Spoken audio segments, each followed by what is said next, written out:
4.7 The Cave. Will that guy ever shut up? I mean, he keeps talking. I think he's done all the time, and he just keeps on going. Ned, how are you? How kind of an introduction is that? I don't know. It's just the introduction to the show. Hi, Ned. How are you? Are you making reference to me as never shutting up? No. It's our voice guy. It's our intro. I'm just not used to that yet. He talks for a long time. Well, he does have a different rhythm than the other guy did. That is true. Doing great. Thank you. Yeah, no. Okay. Sun's out, nice and warm. Hey, what more could you want? Sun's out, buns out. Guns out. Sun's all out. of it. Sun's out. Full Monty. Just the sun's out. Such the fun's out. Okay. All right. This is Ned Talk. It's your local live sports talk show right here on 104.7 The Cave. I'm Joe Westen. That is Ned Reynolds. Jake Gillette's with us. Jake, Morning. how are you? Great. Did you ride the bike today or drive the truck? I drove the truck. Had some work to do. Okay. Thank all you right. for asking. You're a hard-working man. Been lately, yes. He's doing his best impression. Let's see if anybody gets this. He's doing his best UL Washington impression today. Oh, nice. I remember You're too young for that. I'm way too young. Tell His me. Shortstop for the Kansas City Royals played with a toothpick in his mouth the whole time. Yeah. Oh, okay. Yeah, all right. Wow. Yeah. All right. The other voice you're hearing is Josh Roberts. Josh, how are you? I'm great, and I remember UL Washington, and I remember that Royals team from back in the 80s. Those guys were great. He was a terrific bench player from Oklahoma, and he came up there and he always delivered the key hits. Great player, but as a consistent starter, no. He was a bench player. Toothpick. And all with the toothpick in his mouth while he was playing something. Yeah, absolutely. UL Washington. All right, we've done reliving our past bench players for the Kansas City Royals. I suppose we should talk. Before we get into recapping the game, we typically start out the show by talking about what happened in last week's game. Let's break down this trade and everybody's thoughts on it, starting with you, Ned. Well, DeAndre's a fine player, but he's also a 12-year veteran. He's 32 years old. He doesn't have quite the quickness that he did have. Can he step in there and play? Sure, and he probably will at times. I don't think he'll get the start today, but he'll step in and he'll help. He will help. But the Kansas City attack is a little bit different from others, and whether or not he can master that in a short time. Hopkins is an old pro. My gosh, he's been around for years and years, Arizona Cardinals, and then most recently Tennessee Titans. The guy can play, and he's a 5-time Pro Bowl All-Star. But at the level that the Chiefs are ballyhooing him, I doubt it very much. But he won't hurt the team. It'll be a help. Jake, what do you think? Oh, for sure. Even if it's a decoy move. I mean, this is the biggest receiver we've had since Dwayne Bowe. I mean, he's going to go up and get some balls. He's going to be that receiver that he can, we've had all these little guys, skinny guys. It's so funny how my wife's always talking to me, he's so small. Everybody's worried about people getting hurt. And then, of course, the whole thing came out about Mahomes having a dad bod, and look what that did for him, and why why his trainer has him a little bit more fat on him, as you say. But no, I think with the Hopkins move, we needed that. Juju's hurt. Obviously, he stepped up when Rashee Rice got hurt. So this is just another thing where Brett Veach, Andy Reid come together, and even if he doesn't catch a ton of balls like he's used to, I think he had 75 receptions last year. Something crazy. Really good year last year. But I do hope he does at least half of that for us this year. What do you think about that, Josh? Well, I think the potential is greater there for any of the other named receivers that the Chiefs have picked up in the last few years. I think DeAndre Hopkins more than Juju Smith-Schuster or Scantlin or any of those guys that they picked up over the last few years. This guy has the potential to really make a big difference for the Chiefs, and so I think it's exciting. I think he's the biggest name they've picked up in a while, and if he's healthy enough and can, like Jake's saying, if he can get half of the catches that he got last year, that'd be great. Mm-hmm. Stay healthy, too. Yeah, definitely stay healthy. I always joke that you don't want to be drafted number 1 by the Jets as a quarterback. Nope. My question to you guys is, this season, do you want to line up as a wide receiver for the Kansas City Chiefs? Or, I mean, they've had some bad luck there, Ned. Well, they certainly have. There's no question about that. And that's one of the facets when the season started that we thought about, this is going to have an effect on the team. Well, it has not. They've come up. It's next man up. In this case, it's Hopkins who's coming in. Now, what happens if he gets injured? There's the question. Now, they did promote a guy from the taxi squad, Montrell somebody, who has been with the team off and on for a couple of years. It's a kid from Samford down in Birmingham, Alabama. But, again, what do you sacrifice? The bottom line is this. The Chiefs have Patrick Mahomes, and he can create all pros out of any receiver he's dealing with. It's up to him. He's the man who makes it go. That's a fact. Here's the injured reserve for the Chiefs in the wide receiving department right now. It's Hollywood Brown, of course, hurt on the first play in the preseason. Rashee Rice on a freak play where he got hit by Patrick Mahomes. Sky Moore, I don't know what happened to him. He's on the IR now. And Jaron Herrick, who is also out there, and Juju Schuster-Smith or Juju Smith-Schuster, whichever way I've heard it both ways. So whichever way you choose to call him, he's out today too. So I mean, it's tough lining up for the Chiefs as a wide receiver. So yeah, I'm interested to see how this works out. I mean, I felt going into this week, especially with Smith-Schuster getting hurt, that the Chiefs had to make some sort of move. I had to. Sure, you've got to have depth. That's how any team wins. That's why the Chiefs win, because they draft for depth. But the depth only goes so far because you have the bankroll to worry about as well. Yeah, eventually you run out of money to pick up those people. Sure. Well, as a move, too, this is you're talking a low-risk, high-reward sort of move because they give up a fourth or fifth round? Fifth round. Oh, fifth-round draft pick. Yeah, that's... So it was a good move. And, again, I think we all can agree that whatever Veach and Andy comes up with, it's usually going to turn out well for us. I think he's going to draw some attention. That's for sure. I mean, he's DeAndre Hopkins. Any guy that has D-Hop as their name. I mean, you're going to throw the ball to him. And I hope Xavier Worthy continues to grow. I hope that we see the running game has been phenomenal, and that's where we'll stop at. Let's hone in on last week's game and talk about it. First of all, it is Ned Talk. I'm 104.7 The Cave, your local live sports talk show. Ned, that was the least stressful Chiefs game of the season. It seemed like they had control from beginning to end. Totally agree. It didn't seem like it. They did have control all the way, and they have the defense. That's the other key factor in what Kansas City is doing this year. The defense is coming to the fore. The Chargers had absolutely no prayer in this. They couldn't answer into the defense. Here you have Chris Jones roaring in and making all sorts of havoc. He only had, I think, had a half a sack in the game, but he was disruptive and doing all that sort of thing. Yep. That's what they pay him to do. And then Karlaftis and other people also contributing the same. That's not overlooked by the media. It may be by the fans because it isn't sexy, so to speak. It's not the offense. It's the defense that is winning those games. What do you think, Jake? Yeah. You're exactly right. It was one of those games where I was zero stress. It was 28 points on the ground.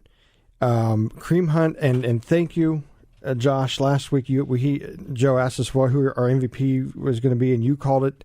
You called the score almost. It was a good call all the way around, and it was. It was one of those non-stressful butt whoopings that they gave him because the defense, and again, Mahomes had one of the worst quarterback ratings at 44. But then, you see the 28 points, and it was all offensive. Usually when you see a bad quarterback rating and you have a point score of 28, you think a defensive touchdown here or there. Right. But it was on the ground. Kareem Hunt looked like a man on a mission. I love it. I love that Kareem's back with us and doing his thing, and he's having fun. And it just seems like all the guys are having fun. You got Mahomes running for 33 yards. Then the guy that had murdered two of our players almost, he hurt Worthy. Mustafas, was that his last name? This guy was coming in from all angles last week and just putting a beat down on our guys coming in when we had the ball. And then, of course, Mahomes puts him on his back with one of the last scores of the game. So it was such a good game to watch. It was fun, and Chiefs Kingdom had a good time last weekend. Josh, I really do have to give you props because earlier in the season I said this is not their game. They are not a between the tackles football team. I think I need to eat my words right now and say they are between the tackles football team. Well, yeah, I mean, and Kareem Hunt has made them able to do that finally because he is a hard runner and he's a very good running back. I mean, he hits those holes well. He's getting big chunks of yards, and yeah, they were able to. That's the kind of football that I grew up loving, was hard running, punishing defense, and by the fourth quarter, the other team is so exhausted, you do whatever you want. Yep. And so this was a game where the Chiefs did that, and it's great to be able to say that Mahomes had such a low quarterback rating and they still dominated a game. Correct. Because it shows that the rest of their team is able to pick up a slack that might or might not be there. So it was a great game. Let me ask you, it's kind of a side note because it's going to lead into my next question to you. What do you guys think of Tom Brady doing the game last week? I can't answer it because the audio is muted. Oh. Yeah. I don't mean that to be funny, guys. I turn it down. The announcers absolutely drive me nuts half the time. And hey, why put up with the stress and make my own decisions? Yeah, he did okay. I caught myself going, "What is that noise?" And it was him constantly talking about not how he would have done it or not how they should have done it, but just like the commentation from an ex-player. You can't take the game out of the player. And I think some of our best commentators are the guys on the other side that know a lot. Ned, I think you do a fantastic job on the stuff you do here locally. But it's like the guys that come straight out from the game, straight in, they just can't. That's why I cannot stand Tony Romo. And Brady, he's doing the Buffalo game today. But anyway, yeah, that's why you can't stand Tony Romo? Well, let's start with the Dallas Cowboys, and you love Jessica Simpson. I completely agree with you, though. It's hard to listen to former players because they're trying to learn how to be a commentator from a player's perspective, and some people like that, but I don't. Thank you, Josh. Yep. That is the problem, in my opinion. Now, I'm biased because I'm media, but I think media folks do the best job of analyzing overall what the circumstances are and not the players at all. In last year's Super Bowl, Greg Olsen was, and it was bad. It was. It was just like they talk too much. I just say they talk too much, honestly. It's really interesting. I mean, I like the juxtaposition I always have between a good play-by-play and a good color commentator, somebody that understands the game at a different level than the fan or the media understands the game. But I think that it's a flawed idea to think that just anybody can do that. Well, sure. that is true. Just step from the field to being able to do that. And when you think of the great people who have done it over the years, I mean, most of them weren't stars. I mean, John Madden was not a household name when he went to the booth. I mean, he won a Super Bowl as a coach. Yeah. So, I mean, I guess people knew him, but he became a superstar as the color commentator. He was fantastic. The reason why I bring this up is those words that we said last week about Patrick Mahomes came out of the mouth of Tom Brady, and that was game manager. And it's interesting to watch all this play out this season because from the time that we've started doing the show, which has been over 5 years now, Ned, is that Patrick Mahomes' role and his ability to adapt to whatever situation he's been thrown on the field has changed so much from the guy that was out there winning the game with these wild and crazy passes that nobody had seen before to now he's being compared to Trent Dilfer. I mean, what do you think of that? Well, no, that's ridiculous. That is ridiculous because he is the man in control, just as we talked about a little bit earlier. You don't win without Patrick Mahomes. He is the ultimate winner out there. It's not to say they'll win every game, but the fact is that he is the catalyst. He makes it go not only offensively, but intrinsically from the defensive standpoint because they build off what he has done. But again, I'll harken back to what I said.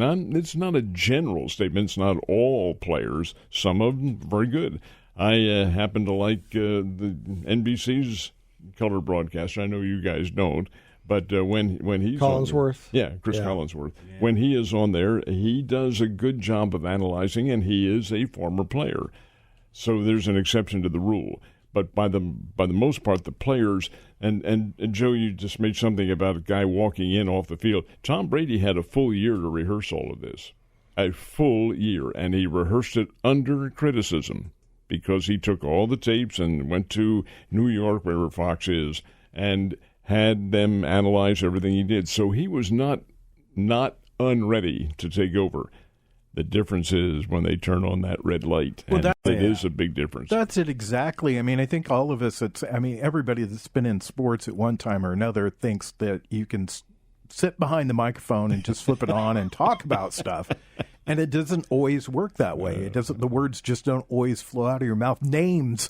I forget Tyreek Hill's name all the time. I have to look at Alec, and Alec sometimes will mouth it to me because I'll just start down this path, and he knows that's where I'm going. But for some reason, I just have this hang up on that. OLD, you're old, Joe. Well, it's not. It's not that. It is that. But it's also like there's so many things that are going through your head. Of course. And you're having to watch all this stuff. And then those guys, they're trying to watch all this stuff, and they're trying to analyze it. They're also trying to take it in as a fan. So I'm not really knocking Tom Brady. That's not where I was going with this. But it's just interesting that somebody else mentioned the game manager words. What do you think about that, Jake? Oh, no. I think he has to now.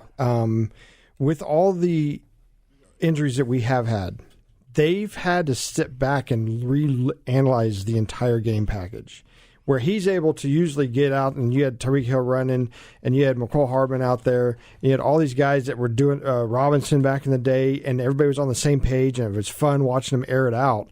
That's not the Chiefs that we know of today, because they've taken a step back. They've allowed the run game to become a primary part of this offense. And at the end of the day, when you are running the ball a lot, the time of the clock possession that you have, you're managing that game. And Mahomes is doing a good job this year of just throwing the ball. Just throw the ball away. Don't try to make something out of nothing. But I do think that Andy's got him sitting down and be like, hey, we're going to try this year. And I think, honestly, Mahomes is so used to being this magical person and making plays happen that he's probably liking what he's seeing now is like this. He's 28. So let's slow things down and let's not put myself out there to get hurt, and let's manage the game, and let's make them beat us. Let's not give the game away. So, yeah, I do like this game manager part that he's running. What do you think, Jake? Josh? I think Jake, Josh? Yeah. I think game manager is used as a derogatory term in football. But that's what Tom Brady was the whole time he was a quarterback. Because their system, listen, the system that Tom Brady was in won a bunch of Super Bowls. If they had another quarterback that was on par with him, they would have won those Super Bowls as well. Okay, what about those seasons he didn't play for them and he won a Super Bowl with Tampa Bay? Well, whatever. Who was the quarterback that backed him up that was so good? Guy from Washington State, yeah. What was that guy's name? Garofalo? No. It was the Patriots. Anyway, my whole point is, what is his name? If you took Patrick, we've talked about this before. If you took Patrick Mahomes away from the Chiefs, would the Chiefs be as successful as they've been? No. So that's why he's not a game manager. He's the captain of the team. Yep. And they have developed their offense, like Jake is saying, to where they don't have to solely rely on him to make big plays. Those big plays are still there. So Trent Dilfer never made a huge pass play to win a game the way that the Chiefs have. So I don't think it's fair to call him a game manager. I think that's maybe Tom Brady trying to get a little dig in on somebody that's, top of their game. Drew Bledsoe. Oh, yeah, that guy. He took him to a Super Bowl. And lost. Yeah. But Drew Bledsoe's a pretty decent quarterback. He was. Yeah. He was All-American in college. Yeah. Well, anyway. I think to me it's interesting, and I think there's a couple of ways that you could look at this. Now, first of all, is you could say, oh, well, Patrick Mahomes is taking a step back. But you could also look at it in the sense, as we were talking here, and the way that I would present this to you guys is I would simply say this shows how mature Patrick Mahomes is and how much he's grown as a quarterback. Because at this point right now, a guy with a quarterback rating of 44, that's a game manager. And you can call it that, whatever you want to do. You can say whatever. He's handing the ball off. He's making short passes. He's doing everything that Trent Dilfer did. And the defense is saying to him, don't lose the game. Score a couple of touchdowns for us. Don't do anything stupid. we'll win the game for you. Don't worry about it. That's exactly the way the Ravens played you're exactly football. right. But you could, if you put somebody else in that spot, say you went to Josh Allen and you said, okay, basically, Josh, we just want you to hand the ball off. We're not going to have you do any of those end-around runs that you do. We're not going to do any play-action stuff. We're just going to make it. We just need you to win the game. He'd throw for a us. temper tantrum. Yeah, there's a lot of guys that would have done that, and I think that speaks to the kind of person and the kind of player that Patrick Mahomes is. I'll tell you exactly. You just nailed it. Because Mahomes is that's why he's a winner, because he hangs his ego on the door when he goes in there, and he's a team player. That's why they win. And a game manager, it's totally overrated. You have to do what the individual says, what the coach says. You have to come to some kind of a collaboration, and Mahomes is the perfect individual to do that. That's why they win. All right. When we come back, we'll talk more about football. We've got a lot to cover. We got to talk about today's game because it's a big one on the Chiefs' calendar. I know this is one circled at the Holmes home all the time. It's the rivalry game with the Raiders. It starts in just a little bit right here on 104.7 The Cave. You're listening to Ned Talk on 104.7 The Cave, a proud member of the Chiefs Radio Network.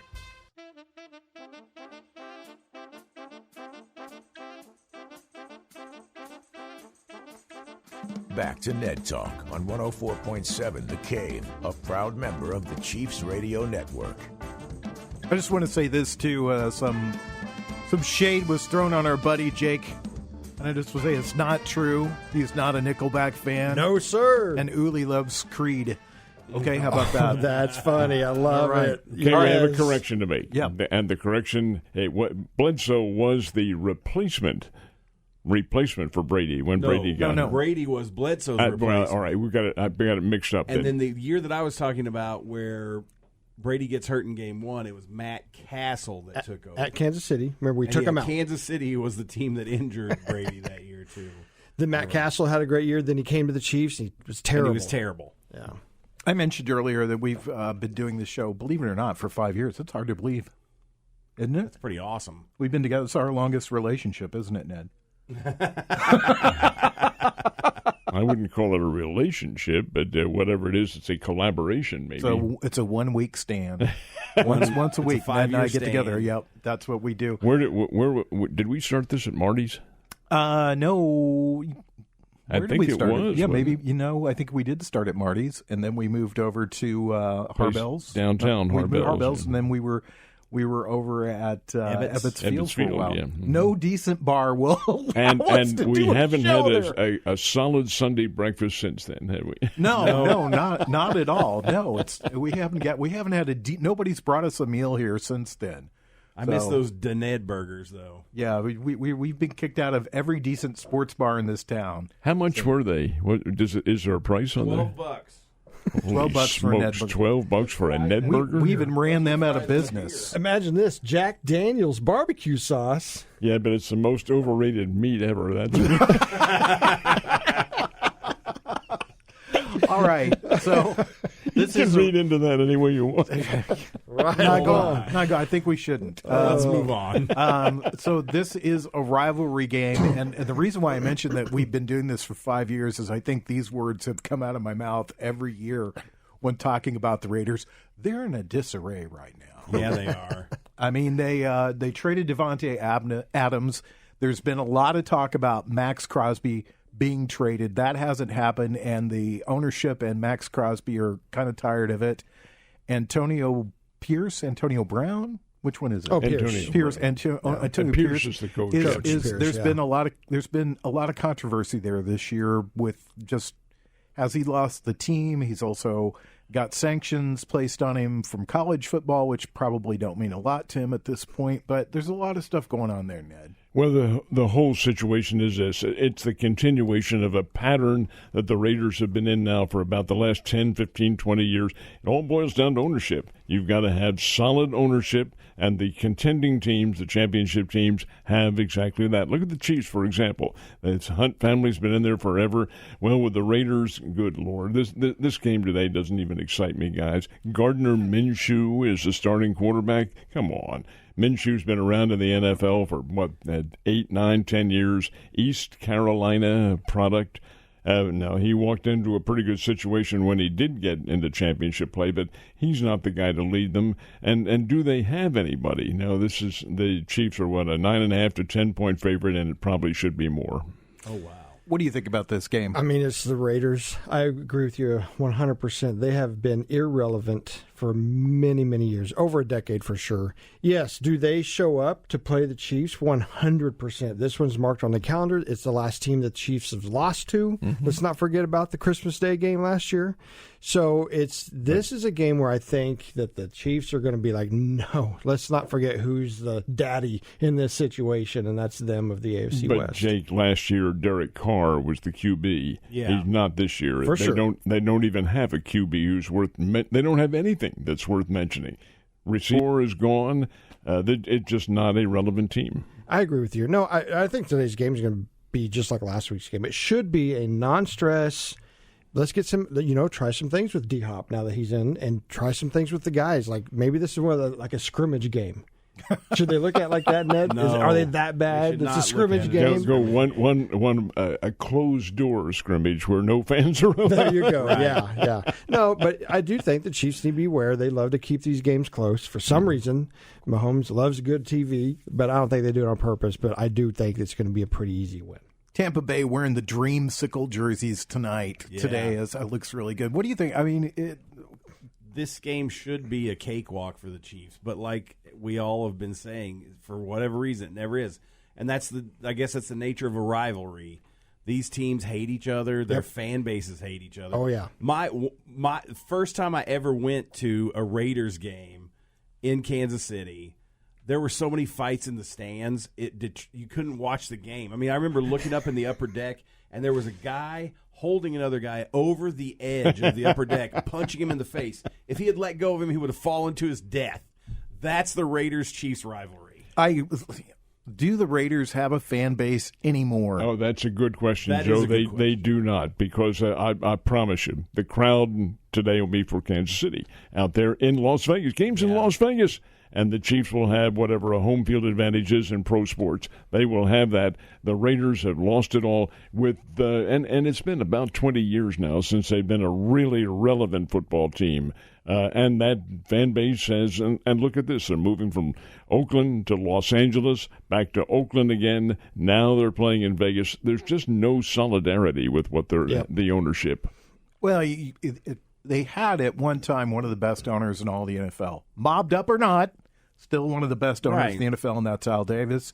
He had a philosophy with the way that he ran that team. He wanted them to have power and speed. And at one point, they were the winningest team in the NFL over the history of the league. Over the Dallas Cowboys. They were the premier franchise, except they couldn't win the big game. That was part of their problem. They couldn't make it over the hump to win some big games. But now I freely admit this. I grew up as a Raiders fan. Lived here, grew up as a Raiders fan because they played on Sunday almost every afternoon, and you got to see those games. Yeah, you got to see Jim Plunkett and Marcus and as a kid, a team wearing black and having a pirate on their helmet with swords, what more could you want? Yeah, that's pretty awesome. I mean, as a 7-year-old, that's like they're my dream team, okay? But they are just such a laughingstock in all of sports right now. And it's such a shame to see a proud franchise, any proud franchise, the Pittsburgh Pirates, the Cleveland Browns, the Oakland Raiders, just diminish to what they are right now. I think the worst thing they did was move out of California, because even bouncing back and forth between L.A. and Oakland, their fan base was out there. Yeah. Oh, yeah. And their fan base, like you said, Ned, is not in Las Vegas. That's a transitory. It is a transient city. I mean, people, they probably do okay selling tickets for those games, but it's all people that are there as tourists. And that's what it's based on. We have the transient population coming in that's there for a holiday, and they'll base those vacations around their favorite team playing there. Yeah. Therefore, they will spend the money. So to hell with whether or not they win or lose. We want them here.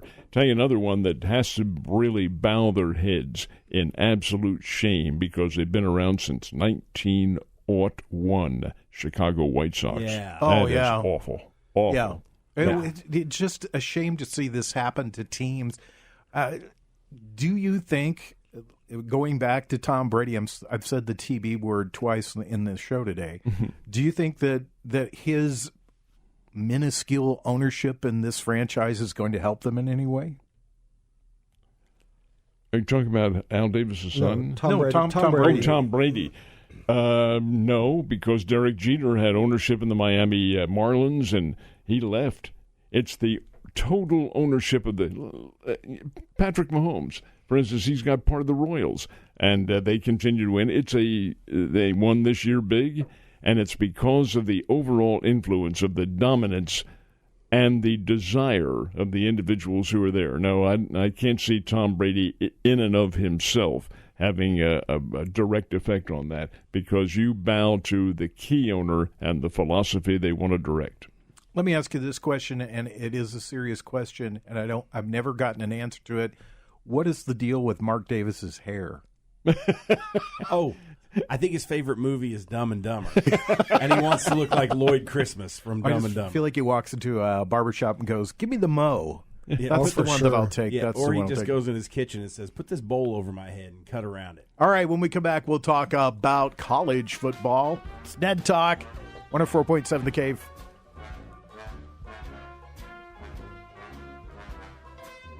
You're listening to Ned Talk on 104.7 The Cave, a proud member of the Chiefs Radio Network.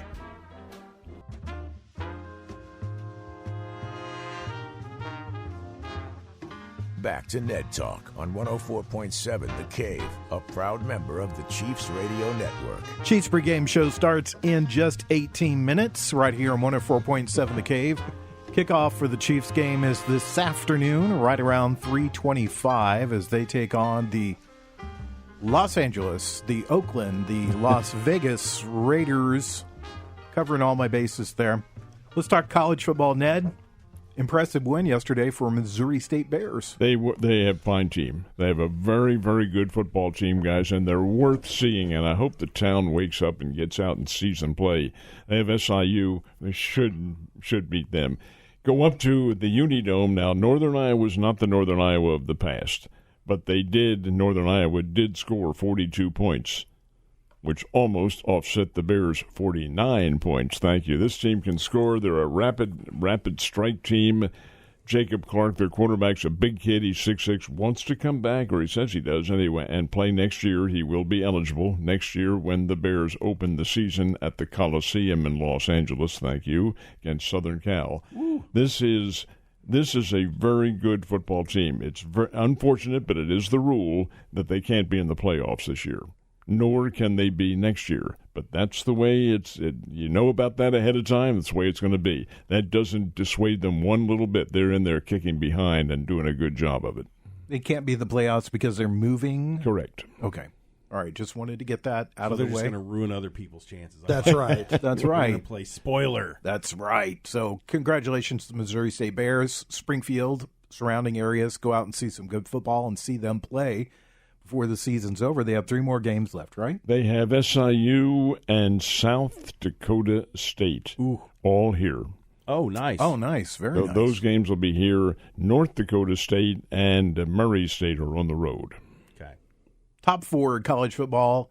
Oregon, Georgia, Penn State, Ohio State. Both polls agree on that. Both polls look very similar to each other right now. Very little difference, I think.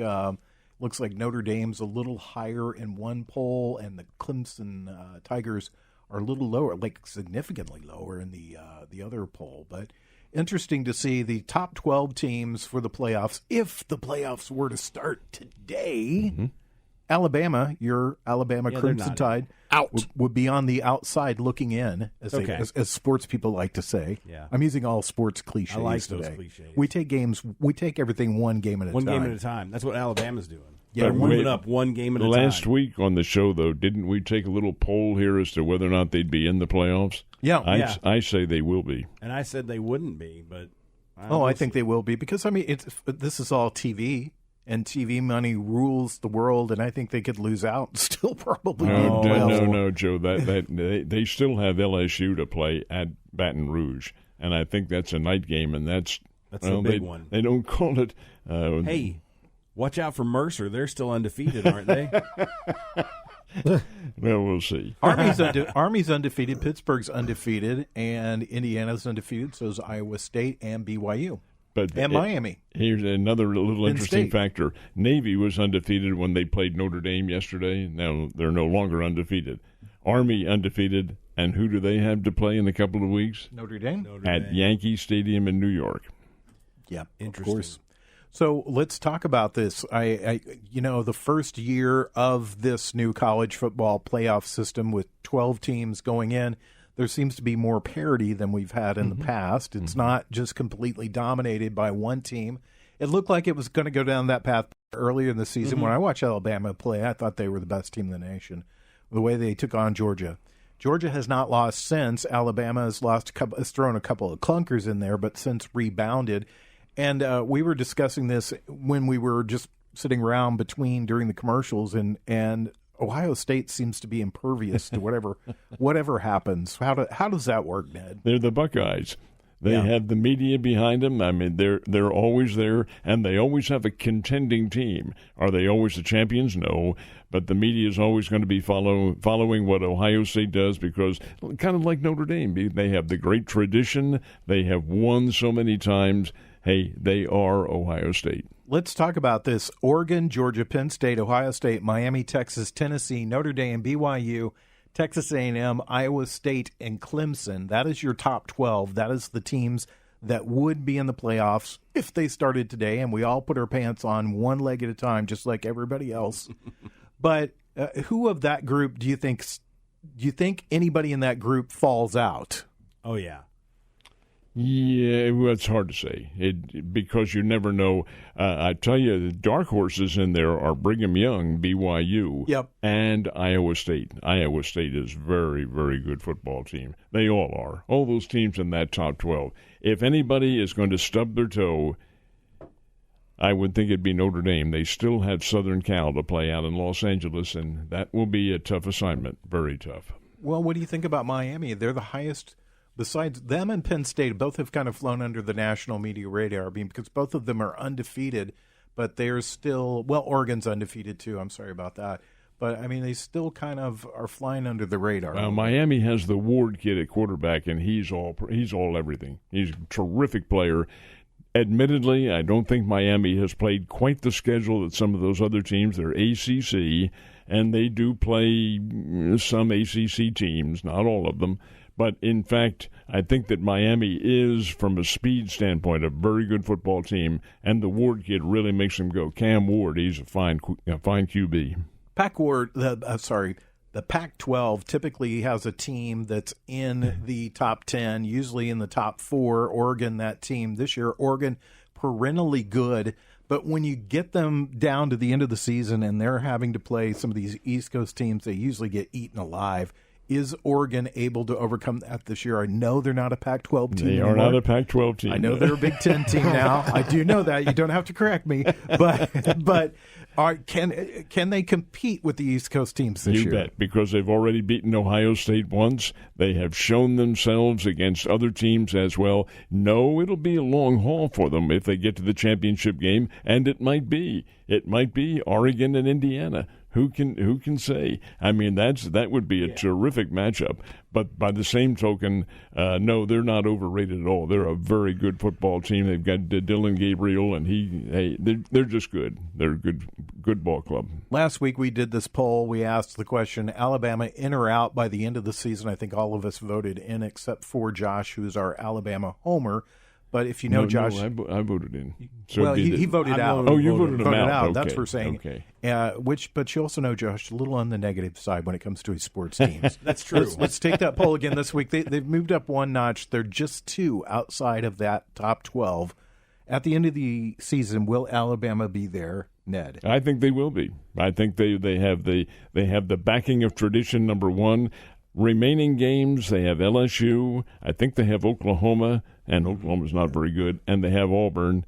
Mercer notwithstanding. The undefeated Mercer, whatever. What do you think about that, Jake? The media will not allow this postseason not to have the Roll Tide. Thank you. So that's why they'll be in there. Think your K-State team will make it? No. Okay. All right. He's a Kansas fan anyway. Mr. Negative Nelly. K-State, you don't think they'll make it? To the playoffs? Kansas and Kansas No. State, they're the same. Same thing. Oh, I don't know. After watching Alabama play this weekend, I think there's a possibility if they can win out. Well, it's going to. Who's at the top of the SEC besides Georgia?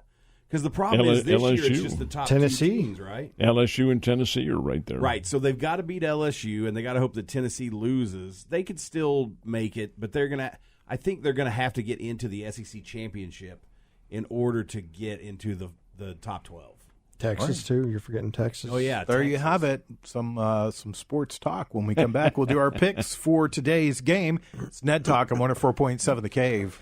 LSU got...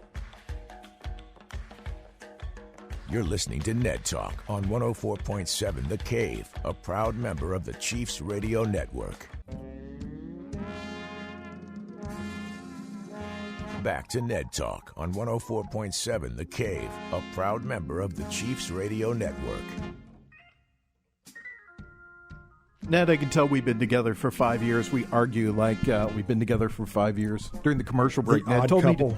me to do something to him that Quiet. is not legal in this state. Oh, man. They're coming to blows. It's Ned Talk, your local live sports talk show. You know I love you, Ned. I do. I guess, what did he say? They're all wondering. It is time for our picks for the game and our picks for the player to watch in the game today. I think everybody here will probably choose the Chiefs in the game today. We'll see about that. But, Ned, your pick. Mine is Chiefs, and I just can't even see this being an exciting game, to be honest with you. I think the Chiefs will dominate right from the get-go, but I'm going to go defense, and I will say that Chris Jones, one of two, Chris Jones or George Karlaftis will dominate this game because they'll be in the Raiders' backfield all day long. But Kansas City should win and win comfortably. What do you think, Jake? Well, yeah, the Chiefs are going to win. I believe they're going to score above 30 points this week easily. I think the Raiders keep it below 14.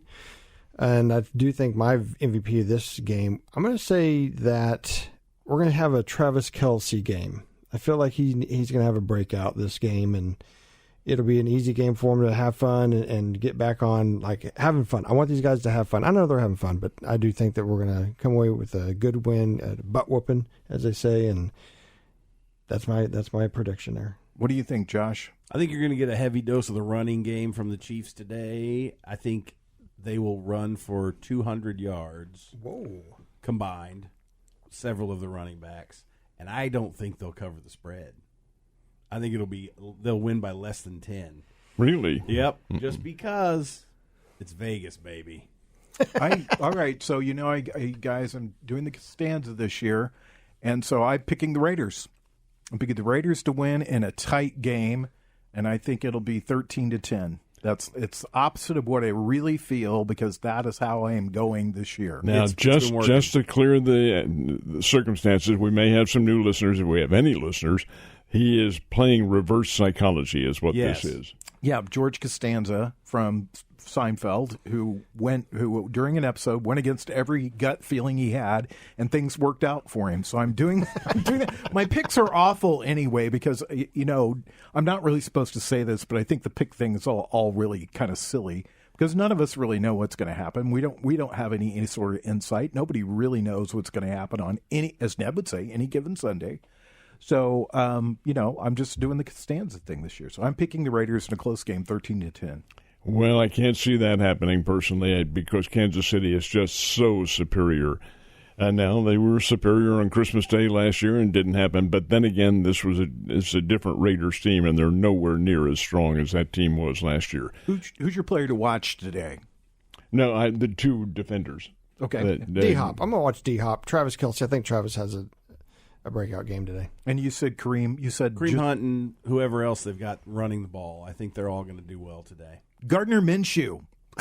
Gardner Minshew. No, who do I think has a big game today? That's an interesting question for me. I most of the time I have somebody in my back pocket that I think is going to have a big game today, but I just don't have a real feel for anybody.